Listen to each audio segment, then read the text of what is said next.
በልጅነታችን ስማርት እና ጎበዝ የነበርን ልጆች በኋላ ስናድግ ለምንድነው ላይፍ ላይ ሰክሲድ ሳናደርግ እየተቸገርን ያለ ነው የሚለውን በጣም ብዙ ጊዜ አስባለሁና ለዚህ መልሱን አገኘሁት። አንደኛው ምክንያት ምን እንደሆነ ታውቃላችሁ?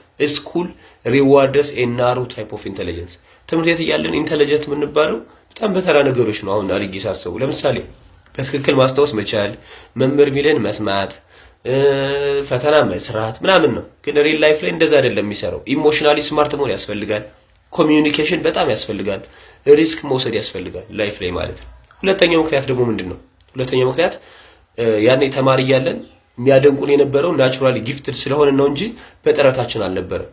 ከዛ you are naturally gifted ስላሉን ብቻ እኔ ኦሬዲ ጊፍትድ ነኝ ስለዚህ ምንም ጥረት ማድረግ አይጠበቅብኝም ብለን ዱዝ ሆነን ምንም ነገር ሳንሞክር እንቀራለን ማለት ነው። በቃ እንዴ ያጨልመናል፣ ጭብጨባው ያጨልመናል ማለት ነው። ጭብጨባው ያደነዝናል ማለት ነው።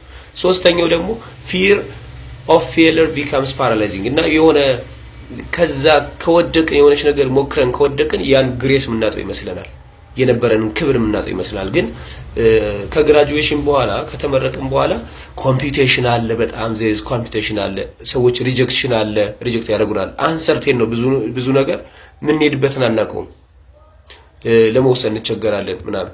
ግን ያኔ ኢንተለጀንት ይባሉ የነበሩ ሰዎች በዚህ ምክንያት የሆነ ዲሲሽን ለማድረግ በጣም እናስባለን ለብዙ እና waiting for the perfect opportunity ትክክለኛው ሰዓት እንጠብቃታለን። ግን ትክክለኛው ሰዓት አይመጣም። it will never come ለመቼም ማለት ነው። it will ever never come again መቼም አይመጣም ማለት ነው። አራተኛው ምክንያት ደግሞ ምንድነው? life success needs social and emotional skill። ይሄን ደግሞ አናውቅምኛ። ምክንያቱም ያኔ ሃይ አይኪው ምንባል የነበረው ወይ ደግሞ ያኔ ጎበዝ ተማሪ ሃይ አቺቨር ምንባል የነበረን ተማሪዎች ሰው አናውቅም። ለምን? ብቻችን ነው ምናነብ የነበረው። ኔትወርክ አልፈጠርንም፣ ሰዎች ጋር ግንኙነት አልፈጠርንም። ሊደርሺፕ እና ቲም ስኪል ምናምን አናውቅም ምናምን። ግን ቢዝነስ እና ስራ የሚሰራው እንዴት ነው?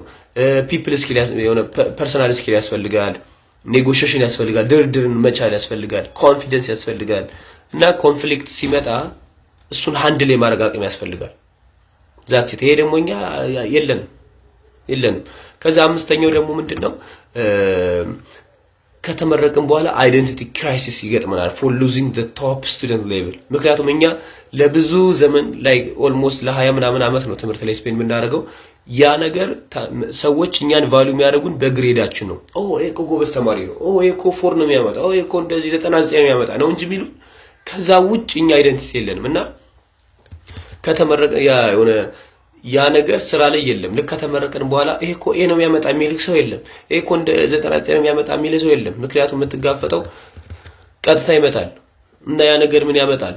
ሎ ኮንፊደንስ ያመጣል፣ እዛ ኮንፊውዥን ያመጣል። እንዴ ምንድነው ሰዎች እንደዛ ቫልዩ የሚያደርጉኝ የነበረው ነገር ዛሬ ለምንድነው ችላ ያሉኝ ምናምን ትላለህ። ግን ትክክል ነው፣ ላይፍ ላይ ያ ነገር አይሰራም። ስድስተኛው ደግሞ real life is messy and unfair። life fair አይደለም። ይሄን we have to በቃ ይሄን ዋጡት life fair አይደለም እና ሲስተሙ አንዳንዴ ፌር አይደለም። የሆነ ነገር ስላደረግ ብቻ የሚመጣ እንዳይመስል። ለምን?